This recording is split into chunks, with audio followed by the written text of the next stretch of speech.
Alors bonjour mes amis, Baruch Hashem. On va continuer dans notre formation, mais cette fois-ci, on va répondre d'abord aux questions que vous m'avez envoyées. C'est très important qu'on réponde à ces questions et qu'on n'avance pas quand tout n'est pas clair. S'il y a un point qui n'est pas clair pour toi, alors ça sert à rien d'avancer. Parce que moi, je veux que chaque point il soit 100% clair. Si c'est pas clair, alors ça n'aura pas la force de changer tes fausses croyances. Comme on a expliqué dans l'audio précédente, que la émouna de l'homme, c'est son nefesh. Quand un homme il soigne sa émouna, il soigne son nefesh. D'accord? Maintenant, on a dit qu'il y avait des fois des vrais Mouna et des fois il y avait des fausses Mouna. Suite à l'audio que j'ai fait, vous m'avez posé des questions. Et ces questions, en fait, elles découlent de fausses Mouna, de fausses croyances. La première question qu'on m'a posée, et c'est une question qui est revenue plusieurs fois, si Dieu il m'aime, alors pourquoi il me donne pas ce que je veux? On a dit, on avait expliqué comme quoi Hachem il m'aime autant qu'un papa il aime son enfant, même plus, mais on va dire autant. De la même manière que moi, en tant que papa, je veux le mieux pour mes enfants. De la même manière que moi, pour mes enfants, moi je veux, Baruch Hashem, j'ai une fille. Ok? De la même manière que moi, je veux le mieux pour ma fille, je veux qu'elle réussisse dans tous les domaines, je veux qu'elle soit chachama, qu'elle soit intelligente, je veux qu'elle ait un bon khatan, je veux qu'elle rencontre un bon mari, je veux qu'elle construise un foyer de Torah, je veux qu'elle réussisse dans la parnassa, je veux qu'elle ait tout le mieux dans sa vie, dans tous les domaines matériels et spirituels. Alors Hachem, lui aussi, il veut le mieux pour moi, parce que je suis son enfant. Un papa, il veut le mieux pour ses enfants. De la manière que moi, j'aime mon enfant, alors Hachem aussi, il m'aime. Je vais vous poser une question. Est-ce que vous avez travaillé pour aimer vos enfants? Non. Cet amour, c'est un amour qu'on a reçu d'Hachem. D'où on a reçu cet amour, si on l'a pas reçu d'Hachem? On n'a pas travaillé pour l'avoir, cette chose-là. C'est qu'en fait, Hachem, qu'est-ce qu'il a fait? Il nous a mis dans notre cœur de l'amour vis-à-vis de nos enfants, de manière à ce qu'on puisse percevoir une infime partie de son amour pour nous, sachant que l'amour d'Hachem envers ses enfants, elle est illimitée. Donc si moi, avec cette petite partie, mon enfant, je l'aime de tout mon être, de toutes mes forces, et je veux le mieux pour elle, le mieux dans tous les domaines. Alors Hachem aussi, il m'aime. À plus forte raison, Hachem, il m'aime, et il veut le mieux pour moi. Alors, pour répondre à cette question qu'on a posée, si Dieu il m'aime, il veut le mieux pour moi, il veut tout me donner, alors pourquoi il me donne pas tout? Quelqu'un maintenant qui n'est pas marié, il va dire, ok, Hachem il m'aime, il veut que je me marie, alors pourquoi je me marie pas? Ou quelqu'un qui a des problèmes de parnassa, et qui va dire, Hachem il m'aime, et il veut que je sois riche, alors pourquoi il me donne pas? Ou si Hachem il m'aime, et il veut que je sois en bonne santé, pourquoi je suis en mauvaise santé? Tout le monde a ces questions-là. Et on doit répondre à cette question. Et pour répondre à cette question, je vais vous répondre à travers une histoire. Alors je vous demande de vous concentrer et de faire marcher votre imagination pour bien comprendre l'histoire. Imaginons que toi, tu sois comme ça assis, et en face de toi, il y a Hachem. D'accord? Et il y a une corde qui te relie à Hachem. Cette corde, c'est ton lien avec Dieu. Et Dieu, il est très content, très, très, très, très content. C'est sa volonté. C'est sa volonté que tu sois connecté à lui à travers cette corde. D'accord? Maintenant, Dieu, il a une deuxième volonté. On a dit la première volonté, c'est que tu sois connecté à lui. Mais il a une deuxième volonté. C'est quoi sa deuxième volonté, Dieu? C'est de te donner de l'abondance. Il veut énormément te donner de l'abondance. Donc Hachem, il est en face de toi, tu es connecté à lui, il est content que tu sois connecté à lui à travers cette corde, mais il veut te donner de l'abondance. Et cette abondance-là, je veux que vous l'imaginez sous forme de vent. Hachem, il veut t'envoyer du vent sur toi. Ce vent-là, c'est de l'abondance. Ça peut être de l'argent, ça peut être une bonne santé, ça peut être ton zivoug, ça peut être ce que tu veux dans ta vie. D'accord? Tout le bien qui existe dans ce monde. D'accord? Alors bien sûr, entre parenthèses, tout est bien, etc. Mais je parle d'un bien qui est compréhensible d'après l'esprit humain. Donc tous les bienfaits qu'un homme peut avoir, la richesse, la santé, la réussite, dans tous les domaines. La réussite dans la Torah, la réussite dans tous les domaines. D'accord. Donc Dieu, il veut me donner ce vent. Mais Dieu, il a peur que s'il me donne ce vent, la corde, elle craque. La corde, elle n'est pas assez solide. Donc en fait, Dieu, qu'est-ce qu'il fait? Il est prêt à renoncer de te donner ce vent. Donc il est prêt à renoncer à sa propre volonté, de peur que ça te détache de lui. C'est-à-dire qu'Hachem, il souffre de ne pas pouvoir te donner. Un papa, il souffre de ne pas pouvoir donner le mieux pour ses enfants. Hachem, il est prêt à renoncer à sa volonté, à son bonheur de te donner, de peur que ça te détache de lui, parce que la corde, elle n'est pas assez solide. Alors qu'est-ce que je dois faire? Je dois fabriquer une corde. Et si je fabrique des cordes, alors je vais permettre à Dieu de pouvoir me donner, donc d'accomplir sa volonté, de pouvoir me donner, sans craindre que ça me détache de lui. Donc c'est quoi cette corde? La corde, c'est la Emouna. La corde, c'est la Emouna. Donc quand je vais renforcer ma Emouna, alors je vais créer des cordes et je vais pouvoir permettre à Dieu de me donner sans craindre que ça me détache de lui. Mais non, c'est quoi la Emouna? Est-ce que c'est savoir que Dieu il existe? Est-ce que savoir que Hachem il m'entend? Est-ce que c'est savoir que Dieu donne la parnassa? La Emouna, le plus haut niveau de Emouna, le plus haut niveau, donc le moyen principal pour créer des cordes, c'est le remerciement. C'est la Emouna de savoir que Hachem il est bon.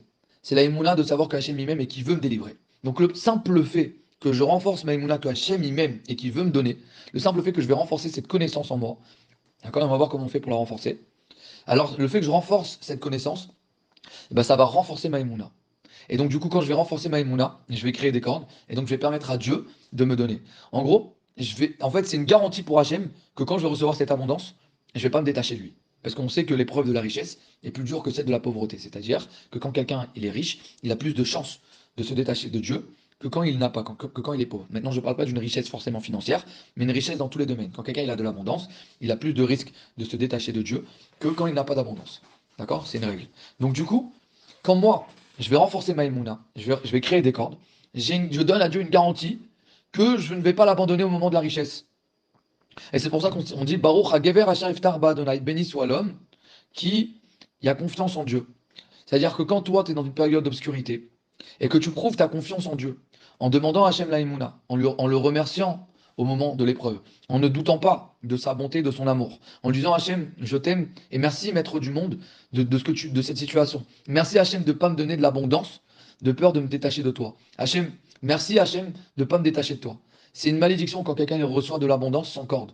Donc merci maître du monde si jusqu'à cette seconde tu m'as pas envoyé de l'abondance. Ça m'aurait détaché de toi. Merci Hachem. Et donc quand tu vas dire merci Hachem, donc tu vas renforcer ta immunité. Donc l'instant d'après, tu vas être délivré. Donc pourquoi Hachem il t'a pas donné jusqu'à maintenant? C'est juste qu'il te manquait des cordes. Donc merci Hachem. Merci Hachem. Merci mon papa. C'est la plus grande preuve d'amour qu'il puisse avoir, c'est que Dieu ne me donne pas sans corde. Mais non, moi je dois faire plaisir à Hachem. Qu'est-ce que je dois faire? Je dois créer des cordes, renforcer ma imuna, et donc je vais permettre à Dieu d'accomplir sa volonté et de me donner. Maintenant vous allez me dire, mais peut-être que Dieu, il veut pas me donner. Peut-être que c'est bien pour moi que j'ai pas. Rabbi Nachman il répond à cette question et il dit que Dieu il a créé le monde pour dévoiler sa royauté. Et comment il dévoile sa royauté? Matash et Mashpia Rav touv les Israël. Quand Hachem il donne beaucoup d'abondance au Ham Israël, il te dit à ce moment-là, les forces du mal, elles se plient devant les forces du bien. Donc Hachem il veut te donner. Hachem il a créé le monde pour te donner. Hachem il a créé le monde pour dévoiler ses rachamim, pour dévoiler sa bonté. D'accord? Donc, alors la question qu'on peut poser encore une fois, c'est pourtant, on a vu des tzadikim qu'ils n'avaient pas. Quelqu'un qui m'a posé cette question, c'est une très bonne question. Donc je le réponds maintenant. Il y a des tzadikim qui étaient pauvres, il y a des tzadikim qui n'avaient pas. Le Rabbi Lubavitch, il n'avait pas d'enfant. Le Rav de mon Rav, le Rav Shalom Harouche, qui s'appelait son Rav, il s'appelait Rabbi Yehuda Zev Lebovitch. Il n'était pas marié.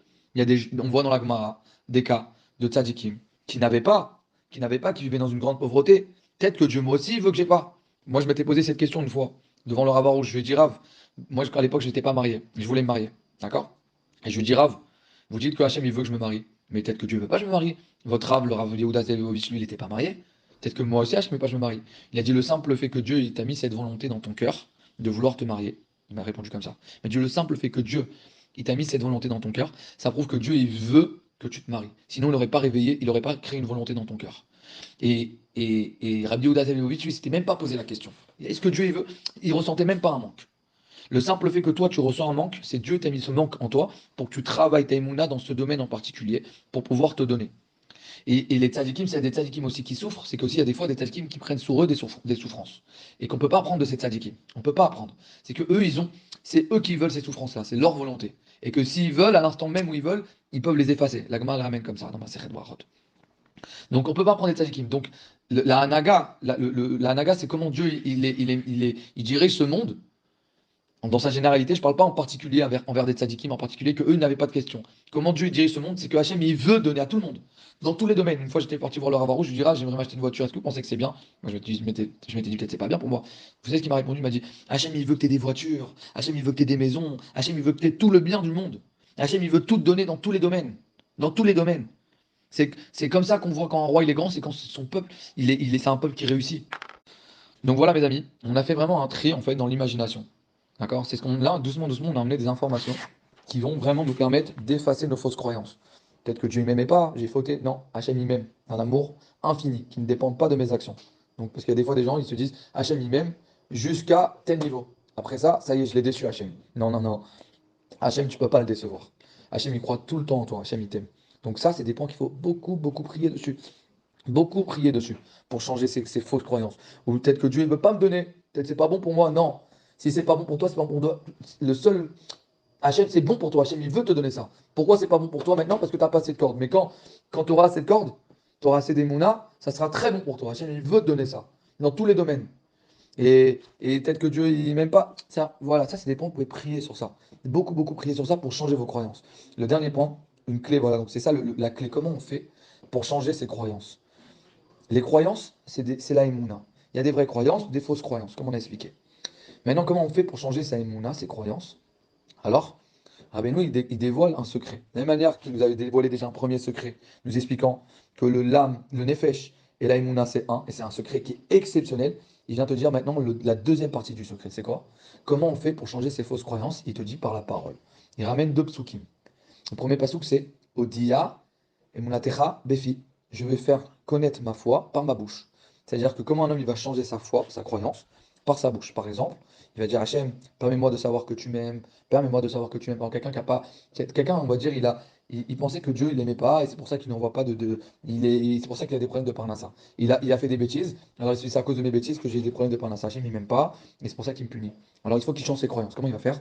Hachem, aime-moi savoir que tu m'aimes et que tu veux le mieux pour moi. Et même si j'ai fauté, ton amour, il est éternel envers moi. Et ton amour, c'est un amour qui est inintéressé. C'est un amour infini. Et même si je fais les pires choses, tu m'aimes et tu veux me bénir. Et tu veux le mieux pour moi. Et tu veux que je sois riche. Et tu veux que je sois riche. Hachem, moi la mine et donne-moi la foi. Tu veux que je réussisse. Et tu m'aimes et tu veux que je réussisse. Le fait de parler la Emouna, ça change la Emouna. Et le deuxième pasouk, donc on a dit le premier c'était Odia Emunatecha Befi, et le deuxième pasouk c'est Manti Keedaber. C'est aussi dans les Teilim, j'ai cru car j'ai parlé, j'ai la foi car j'ai parlé. C'est-à-dire qu'en fait, la foi, elle dépend de la parole. Donc encore une fois, c'est le même secret, donc c'est juste les ramener deux preuves que par la parole, on change ses croyances. Et juste pour terminer, il y a des gens qui vont dire oui, mais si Dieu il m'a envoyé ses fautes, ses souffrances, c'est parce que j'ai des fautes. C'est bien beau de me dire que je vais créer des cordes, mais Hachem, s'il m'envoie ses souffrances, c'est parce que j'ai des fautes, et c'est pour ces souffrances, c'est pour me faire réparer, c'est mon tikkun. Et Rabbi Nachman dévoile un troisième secret. C'est quoi le troisième secret? C'est Mishem Chazek et Emuna, Mochalim lo kol avonota. Celui qui renforce sa Emuna, la vraie Emuna, qu'Hachem il m'aime, que je vais avoir que du bien, qu'il veut que je réussisse, celui qui renforce sa vraie Emuna, alors Hachem lui pardonne toutes ses fautes. C'est pour ça qu'il y a des fois des gens, on voit des gens qui on a l'impression qu'on renforce leur Emouna, mais ils n'ont pas forcément beaucoup de brachot. On ne les voit pas forcément réussir dans la vie. On ne les voit pas forcément très heureux, parce qu'ils ont renforcé leur Emouna, mais des fausses Emouna. Des fausses Emouna. Et d'ailleurs, on a une preuve, écrit Ish Emunot, Rav Brachot. L'homme qui a la Emouna, il est plein de bracha. Pourquoi on dit Ish Emunot au pluriel? Parce qu'il y a plein d'Emouna. Il y a la Emouna que Hachem il m'aime, il y a la Emouna que Hachem fait que du bien, la Emouna que Hachem il veut me bénir. Ish Emunot, celui qui renforce sa Emouna, c'est Emunot, donc au pluriel, il sera plein de bénédictions. Bezrat Hachem mes amis. Donc le travail il est très simple. Je vous demande aujourd'hui de prendre 5 minutes et de travailler sur les points qu'on a parlé. De prendre 5 minutes, de vous mettre tout seul dans une chambre, de vous asseoir à un endroit où vous vous sentez bien, vous êtes tout seul, le téléphone il est éteint, vous respirez, vous détendez et vous parlez avec Hachem en toute simplicité. Et vous prenez les points que vous avez notés pendant cette note audio. D'accord? Et si vous ne les avez pas notés, bah, c'est pas grave, vous pouvez réécouter la note audio, on peut l'écouter même 1000 fois, il y a beaucoup de choses à intégrer.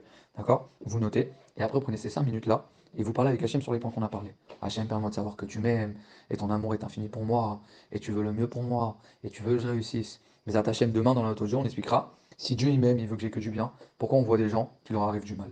Mais Hachem, on répondra aussi à ça. Besorot tovot, be'batzlacha tous.